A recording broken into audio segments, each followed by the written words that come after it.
धरणीपुर गांव की कहानी एक गहरी सीख और प्रेरणा से भरी है। यह गांव एक समय हरियाली और शांति का प्रतीक था, लेकिन धीरे धीरे अंधविश्वास और आपसी फूट ने इसे अपनी चपेट में ले लिया। शिक्षा की कमी, पुरानी परंपराओं का बोझ और आपसी असहमति ने गांव को विकास से दूर कर दिया था। लेकिन एक दिन एक साधु का आगमन हुआ। उस साधु ने अपनी समझदारी, धैर्य और उदाहरणों से गांव की मानसिकता को बदलने का बीड़ा उठाया। धरणीपुर का जीवन सामान्य था। यहाँ के लोग खेती किसानी करते थे और अपनी जरूरतें पूरी करते थे। लेकिन गांव के लोग छोटी छोटी बातों पर झगड़ते थे। खेतों की सीमा, पानी का बंटवारा और मंदिर की पूजा तक पर विवाद होते थे। गांव की सबसे बड़ी समस्या थी पानी की कमी। पास के कुएं का जलस्तर गिर चुका था। गांव में नल तो था, लेकिन उसमें पानी बेहद कम आता था। गांव के बुजुर्ग भी इस बात को समझ नहीं पाते थे कि समस्या का समाधान कैसे निकाला जाए। हर कोई इसे ईश्वर का कोप मानता था। कोई उपाय किए बिना लोग बस ईश्वर से प्रार्थना करते और चमत्कार की उम्मीद करते थे।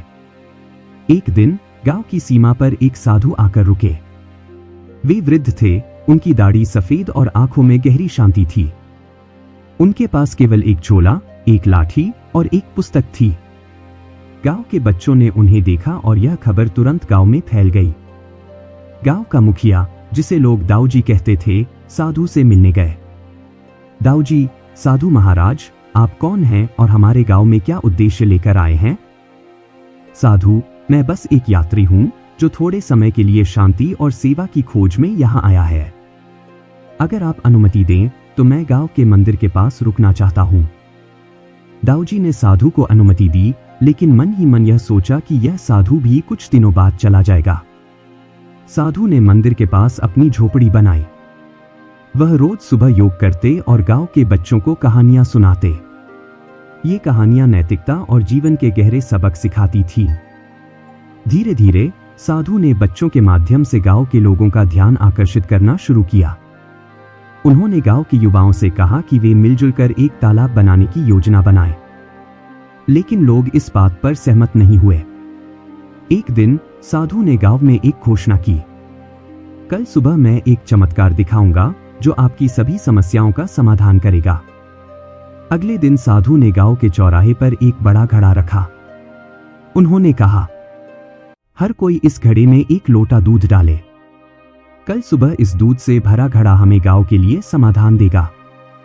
लोगों ने सोचा कि सभी दूध डालेंगे तो एक व्यक्ति अगर पानी डाल देगा तो क्या फर्क पड़ेगा।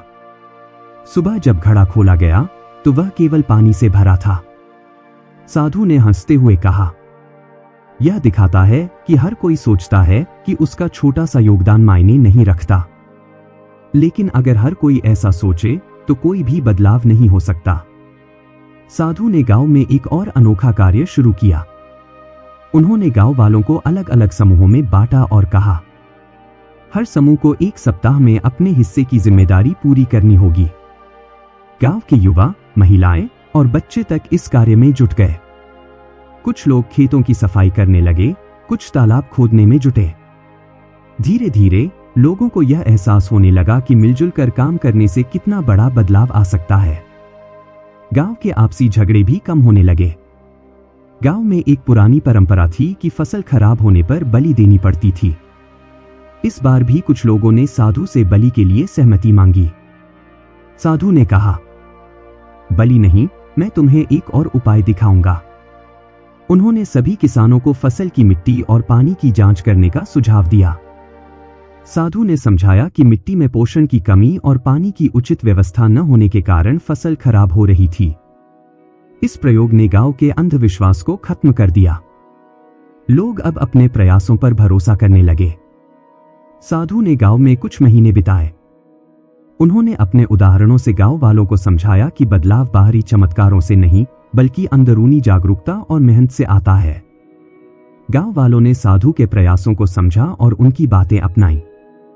अब धरणीपुर में न केवल तालाब बना, बल्कि लोग शिक्षा, स्वास्थ्य और एकजुटता के महत्व को समझने लगे। कुछ महीनों बाद साधु ने गांव को अलविदा कहा। जाते जाते उन्होंने कहा, मैंने कुछ नहीं किया। जो कुछ भी हुआ वह आपकी सामूहिक सोच और मेहनत का परिणाम है। बस यही अनमोल संदेश आपको हमेशा याद रखना चाहिए। एकजुटता से बड़े बदलाव संभव हैं। अंधविश्वास से ऊपर उठकर तर्क और ज्ञान को अपनाना चाहिए।